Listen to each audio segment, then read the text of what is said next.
Yes, how are we all? I hope all is well. My name is Sachin, and this is the Total Cricket Podcast, episode 25. Today, I'm going to be reviewing the first ODI between Sri Lanka and India, so let's get right into it. And I will start with the team news for Sri Lanka. It was pretty much as expected. Chandra Kapagadera came back from injury and slotted in at number 6.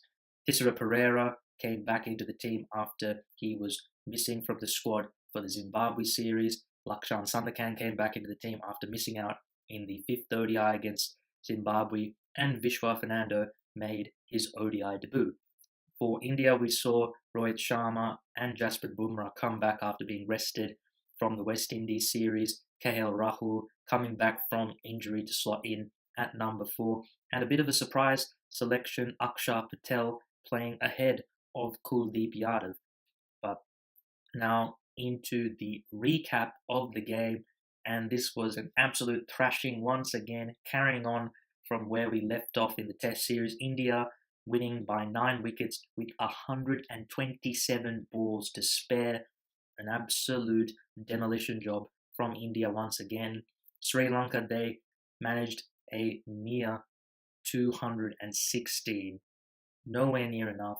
They started off well with Niroshan Dickwella and Danushka Gunatilaka combining for a 74-run opening stand, but then the wheels quickly fell off, and from 139 for 1, Sri Lanka slipped to 216 all out, losing their last 9 wickets for just the 77 runs. Dickwella top scored with 64, and there were some starts for Gunatilaka with 35, Kusal Mendis with 36, and Angelo Matthews with 36. He was stranded, not out. But apart from that, nothing of any substance from the rest of the batsmen. For the Indian bowlers, Bhuvneshwar Kumar and Hardik Pandya opened the bowling. They didn't really do a lot. They were a bit expensive, went wicketless. Jasprit Bumrah, on his return, did a really good job. He picked up a couple of wickets. Yuzvendra Chahal, a bit expensive, going for 6 and over, but he did pick up 2 wickets. Kedar Jadhav, with his little floaters, he picked up a couple. And Akshar Patel, the pick of the bowlers, he got 3 for 34, his best figures in ODI cricket. And the Indian chase was about as critical as you can get. A little wobble at the beginning of the innings with Rohit Sharma getting run out in a bit of a bizarre fashion, but then it was Shikhar Dhawan and Virat Kohli steering the ship home with extreme ease.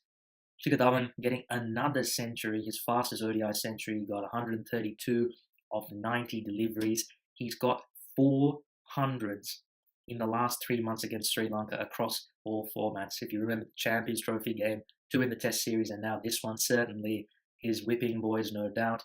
And Virat Kohli doing what he does in chases, 82 of 70, the best ODI batsman in the world doing what he does. In the last year in chases, he's got successful chases, may I add, 756 runs, and he's only got out once. Amazing. This guy in a chase is about as good a guarantee as you can get of winning a game. So they didn't really need anyone else to bat. Only 3 batsmen used for India. Sri Lanka with the ball. No one took a wicket. Malinga expensive. Vishwa Fernando expensive. Angelo Matthews made a return to bowling for the first time since returning from injury. He just bowled the 2 overs. Thisara Pereira bowled 2 very expensive overs. Sandakan got absolutely slaughtered, over 10 runs and over he conceded. And Wanindu Hasaranga, a similar story. He got blasted all around the park, more than 7 runs and over. Absolutely nothing to show for the bowlers. And India take a 1-0 lead in the series with about as easy a win as they will get. Now into the breakdown, and starting with the Sri Lankan batting, really a familiar tale for Sri Lanka in terms of ODI batting, getting a good start but then falling away very quickly and getting nowhere near enough runs. The big thing, no one went on to score a big total. You need someone to get a century in ODIs nowadays if you want to push for those 300 plus scores that they certainly are going to need against a team like India if they are going to compete. Niroshan Dickwella, I thought he played a good knock as usual, maneuvering the field very well, using his feet, moving around the crease, played some class shots as always. His aggressive intent is really helpful. But again, it was disappointing to see him not quite go on with it. Obviously had a great time against Zimbabwe, getting back-to-back centuries in that series, but this is a different kettle of fish. And at 64, you thought he was placed to go on to get 100. but he fell prey to Kedah Jadhav. He failed to read the quicker one, and he was trapped plumb in front, trying to paddle it around the corner. Really, I felt that it wasn't the right shot to play to that ball. So that was disappointing from Dikvella, and he needs to learn to get the bigger scores more often. Gunatilaka, again, played some lovely strokes, but I feel with Gunatilaka, the issue is that he can get bogged down. He's not particularly strong against the spin. He loves the ball coming onto the bat. He's excellent with the ball coming onto the bat when the ball's not doing much. But when the ball is spinning, he finds it hard. And for his dismissal, I felt that the execution was poor. The reverse sweep was there, but he just toe-ended it, and it went straight to, it was really cover when you think about it. KL Rahul completing the catch of Yuzvendra Chahal. But really, Gunatilaka obviously has to be considered the long-term ODI opener along with Dikvella, but he just needs to learn to carry on more with his starts. Obviously, Zimbabwe, that was where he got his first ODI 50, but before that, his first ODI 100, but before that, he wasn't able to convert his 50s and even his 30s, his 20s into more sizable totals. He needs to be able to play spin better, because the minute they come on, he seems to struggle and get bogged down. Now, Kusal Mendes, he played some class strokes, as usual, outrageously talented, and really took it to particularly Yuzvendra Chahal, but he was outdone by a really nice change of pace from Akshar Patel, and I felt that his dismissal really was the killer blow for Sri Lanka. Again, with Kusal Mendes, is a guy who needs to develop a bit more consistency, obviously still very young and has very limited experience, given the fact that he came into the international team really basically without any senior cricket under his belt. But what he'll have to learn is to keep going with his innings. And with Kusal Mendes, it feels like when he really gets going, he can play some great innings, but there's too often just a couple of nice flashes and then he gets out. He needs to develop some more consistency, but again, that should hopefully come with age. Hopefully, obviously, the environment in which he's in doesn't help in a losing team that's really low on confidence, and really the team is relying quite heavily on him to get runs. So I understand he's in a tough spot, but certainly that is something he no doubt has to work on. Upul Taranga, he isn't really a number 4. He had a great time of it against Zimbabwe, but again, that's Zimbabwe. This is India. He's never been a great player of spin, and that was exposed. He really could not get the spin away. And then a rank full toss wasn't quite a no ball, and he perished straight down the throat of long on off Kedah Jadhav's very, very average bowling. Now, really, Taranga, there's a big issue here. He's the captain of the team and he's not batting in his correct position. Obviously, Gunatilaka and Dikvella are probably the guys that you want to open, but where does Taranga play? I just don't see him as a 4 long term, particularly against better opposition. He's always had his issues against spin, struggles getting started against spin. He really needs the ball coming onto the back to start his innings. And to me, it's another dilemma. Just like in the test team, Sri Lanka have an unreliable captain. I'm not saying that Upul Taranga should be dropped from the ODI team because he is one of Sri Lanka's better ODI batsmen. But again, an underperforming captain is not something that you want. So certainly another issue for Sri Lanka, as if they don't already have enough to deal with. Angelo Matthews, I thought he did what he always does in ODIs, very calm, collected, just milks the bowling around and can obviously break out and play a big shot, but he got no support. And really, I was quite amazed by the lack of respect the other batsmen had for Matthews, Sri Lanka's best ODI batsman, to just throw their wickets away when there was so many overs left to be played. It was a real waste that Sri Lanka were bowled out with just 43 overs under their belt. So certainly that is not a great sign either for Sri Lanka. Chamara Kapagedera, really, what more can we expect from him? He got one, really a kamikaze run. He called Matthews through. Kapagedera was going to the danger end and he was found short. Really, the run was simply not on. But really, when you look at Kapagedera, we know what Kapagedera provides. Obviously, he is a good fielder, don't get me wrong, but he's in the team to bat, and he's played 99 ODIs now, and he averages under 21, and he's never scored a century. Surely that resume tells you that he is simply not good enough. He has made countless comebacks and continues to make the same errors. He's got a lot of strokes. He's a talented stroke maker, but there's little substance to his batting, Kapugedera.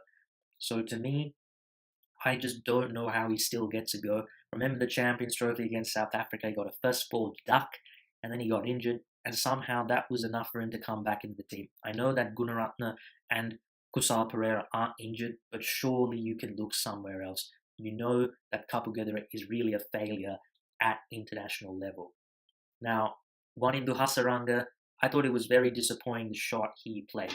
Obviously, he's a young guy, 19 years old, and really the shot was not there. Also, given the circumstances where you're 5 down and there's still 16 overs left in the innings, you've got Angelo Matthews at the other end. Surely you want to consolidate. Also, given the lengthy tail that Sri Lanka has, the lack of game awareness is worrying. And it almost seems like the panic that has beset the rest of the team has infected also the young players. It's not the ideal scenario, certainly. Hopefully he can learn from that and appreciate more, to really appreciate the game situation, because that is a huge thing that you need to learn at the international level. Game awareness. Now, Tissera Pereira, once again, much like Kapugedera, we know what Tissera Pereira is, and that is that he is not good enough. He's played 120 ODIs, and he averages below 18 with the bat. He has not kicked on as a batsman. He's really just a slog over cow corner merchant. He doesn't have anything else to his game. If he comes in before the 45th over, he doesn't have the quality to milk the ball around to defend the good balls. He's just a little bit of a slogger that comes off every now and again. But at the end of the day, Tissera Pereira, another guy who's been tried for so long. Kapugedera has been playing for Sri Lanka for over a decade. Tissera Pereira, nearly a decade. He's been given a go. Time after time after time. Sri Lanka keep coming back to him, but we know what Tissera Pereira is. You look at his bowling as well, 2 overs for 18. His bowling has regressed.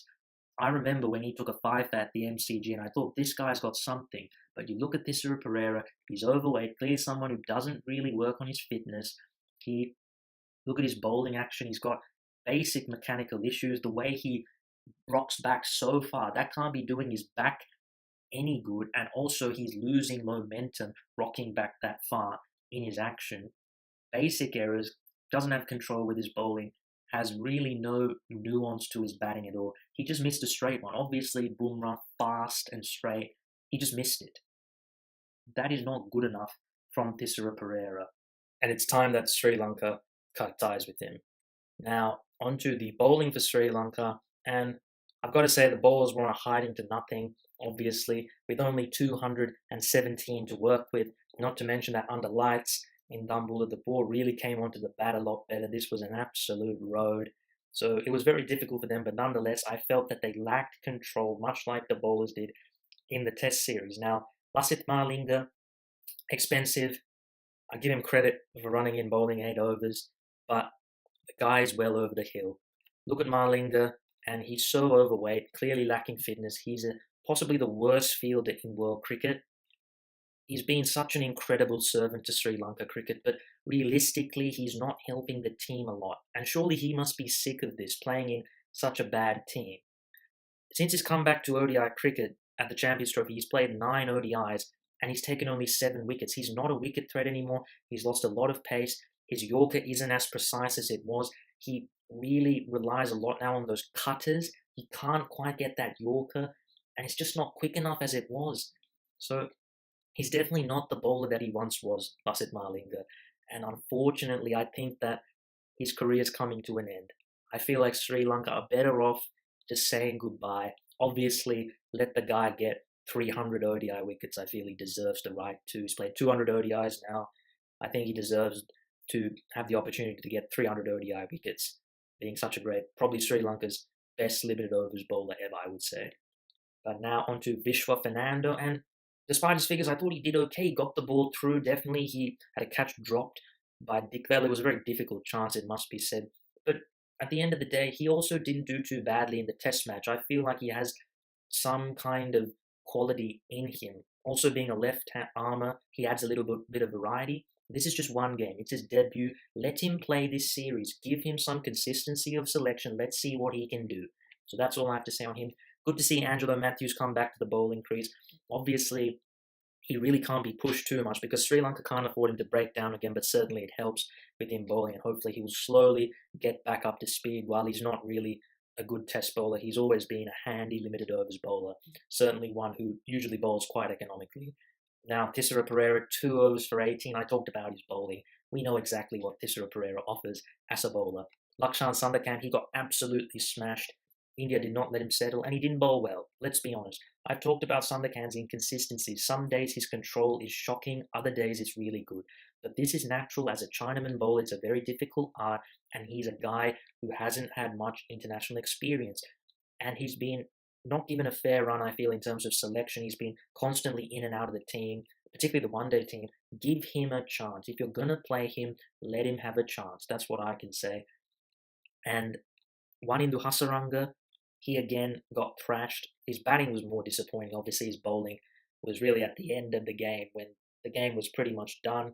Obviously, a leg spinner with a good amount of talent, but he's 19. He's not a refined cricketer at the moment. And this is obviously one of the big issues with Sri Lanka cricket is that players are not refined when they come to the international level due to the lack of quality in the domestic setup. So it's very difficult for them when they come onto this stage. But he's clearly a talented player, but just needs refining. So certainly, that's it for the bowling. Obviously, the one-day bowling for Sri Lanka has been pretty toothless for a long time. There's just very little wicket-taking threat, and against a lineup like India that is so deep, you really have no chance. In terms of Sri Lanka, the fielding, again, there was a dropped catch, but nothing too much to say, nothing new that we learned. The captaincy, I don't really know what Upul Taranga could have done more in the field given the onslaught. It's just, there's nothing really going Sri Lanka's way. Once again, losing the toss. They have some key players injured, but again, that does not excuse the size of these losses. They're not competitive at all. And I will talk about that after I go into India, starting with the Indian bowling. Now, Bhuvneshwar Kumar had a bit of an off day. He started off economically, but then he got a little bit of tap towards the end of his spell. A rare off day for him in ODIs, but we saw how fantastic he was at the Champions Trophy. He has unerring control, the wicket-taking ability, particularly with the new ball, and is a great depth bowler as well. We've seen him hone that skill in the IPL, so certainly I wouldn't have too many concerns about Bhuvneshwar Kumar. Hardik Pandya, again, he got a few balls to go through. He bowls at nice pace, 135, 140. Obviously, as we've talked about, still raw, still has that odd poor delivery in him that he'll have to refine, but no doubt an extremely talented cricketer for India. Jasprit Bumrah on his return, doing what he does best, fast, straight, lethal, accurate. And that's how he got his 2 wickets, clean bowled, both of them.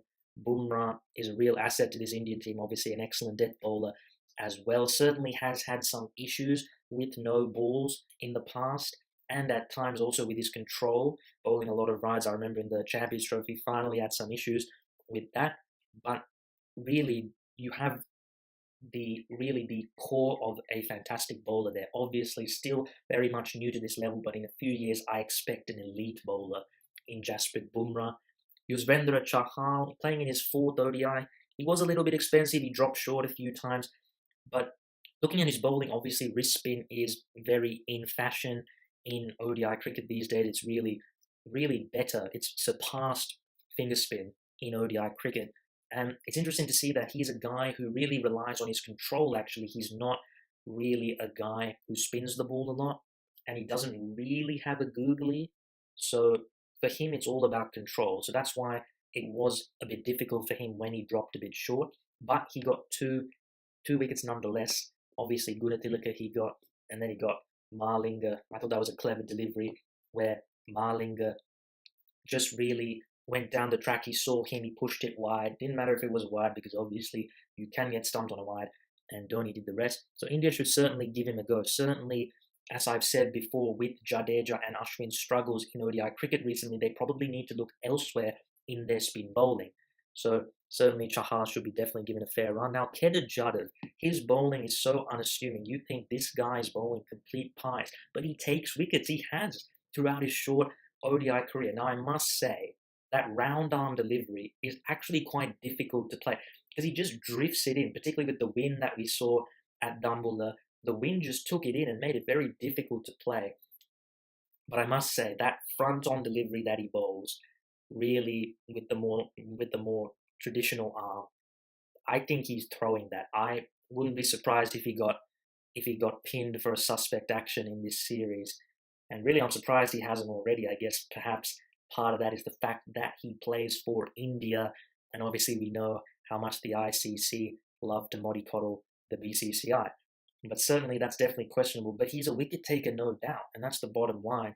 Because I think batsmen just basically take it for granted and they just have lapses in concentration against him. We saw that with Dick Vella and we saw that with Taranga. So definitely a bit of a secret weapon for India, if you like, with the ball.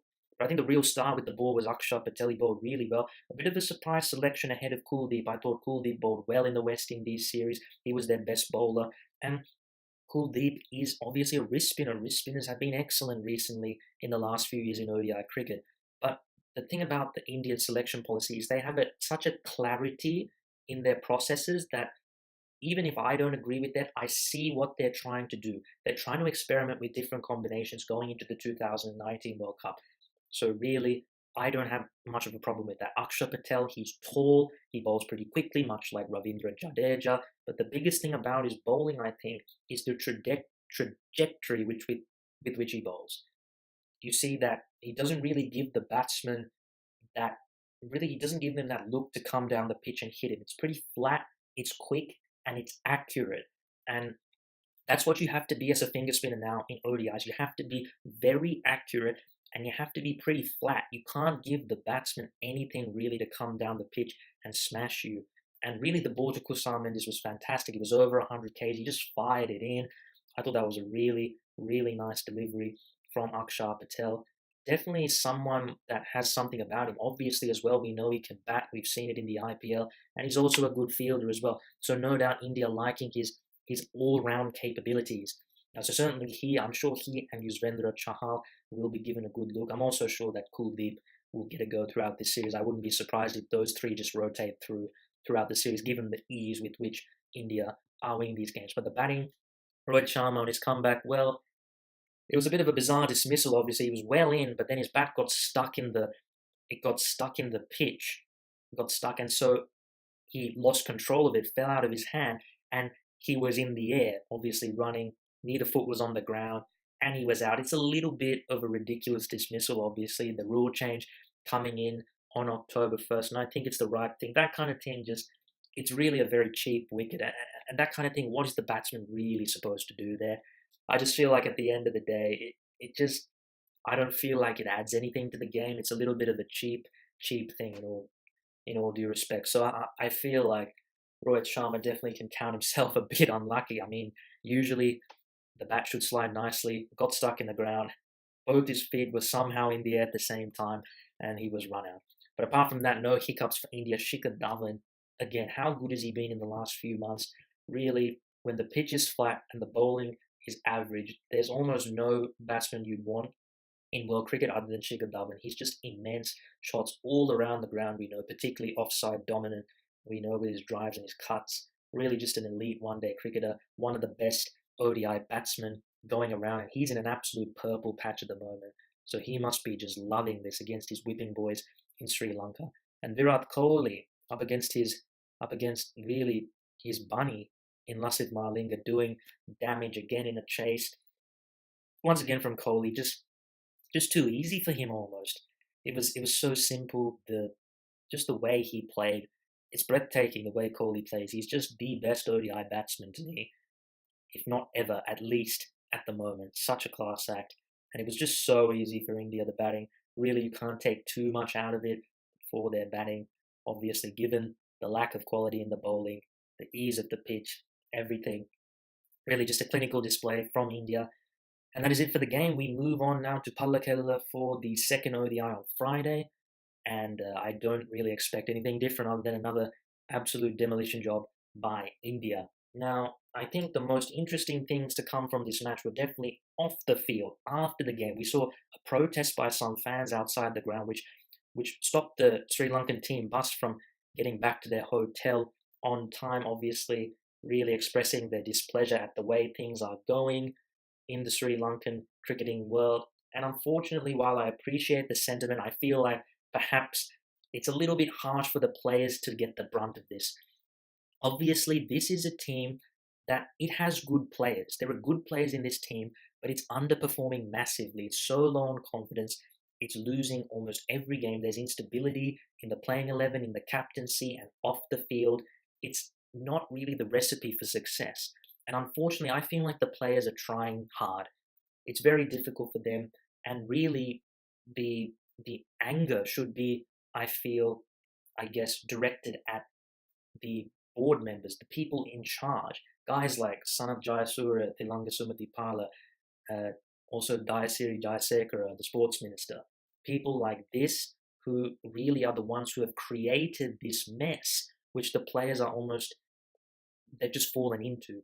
So I think it's a little bit harsh to go at the players, but I understand it's very difficult, obviously, to protest those people directly, because really the players are obviously a lot easier to access than these people. If Sri Lanka's losing, you couldn't find these people anywhere. When Sri Lanka's winning, they'll make sure that they're seen. But when Sri Lanka's losing, all these people in charge, you cannot find them. So I do understand the fans' frustration, obviously. And really, I think another interesting thing was the way Nic Pothas talked in the post-match press conference. To quote him, too many cooks. And this, to me, the way he talked, really it smacked to me of a man who knows that he's about to get sacked. He knows that after this series that he will no longer be employed by Sri Lanka Cricket. Sri Lanka will find a new coach to take on the team full time. But I completely sympathize with Nic Pothas, and I appreciate him speaking out, because the reality is that he's the coach, but he doesn't have a lot of control over what happens, nowhere near as much as a coach should have. You've got people like Asanka Gurusinghe, the cricket manager, obviously, as I said before, Jayasuriya, Sumatipala, Jayasekara, these people who are the ones really running the show, and Nic Pothas is almost just like there for the sake of, hey, we have a coach, but he doesn't have a lot of wiggle room. And so I understand how it's difficult for him. He talks about, I don't have the freedom to really give these players the confidence to really give them what they need. And the biggest thing he said was the selection inconsistency, and that is really the thing that I've talked about a lot as well. The selection inconsistency, obviously we know of the deep-rooted problems within Sri Lanka cricket, but at least in the short term, what they can fix is the selection policy. And you look at guys like Kapugedera and Tissara Perera, given countless opportunities, and then on the flip side, you look at guys that they have just discarded so quickly, young players who have very little international experience. It boggles the mind. Look at guys like Sundar Kant, like Dhananjaya De Silva, like Amila Aponso. It really boggles the mind. Now, what would be a classic Sri Lanka thing to do is to keep Kapugedera and Tissara Perera in the team, and to drop Vishwa Fernando, who made his debut, and Sundar Kant, who made a comeback now just after one game. That would be very typical Sri Lanka cricket, or Wanindu Hasaranga, who's a 19-year-old.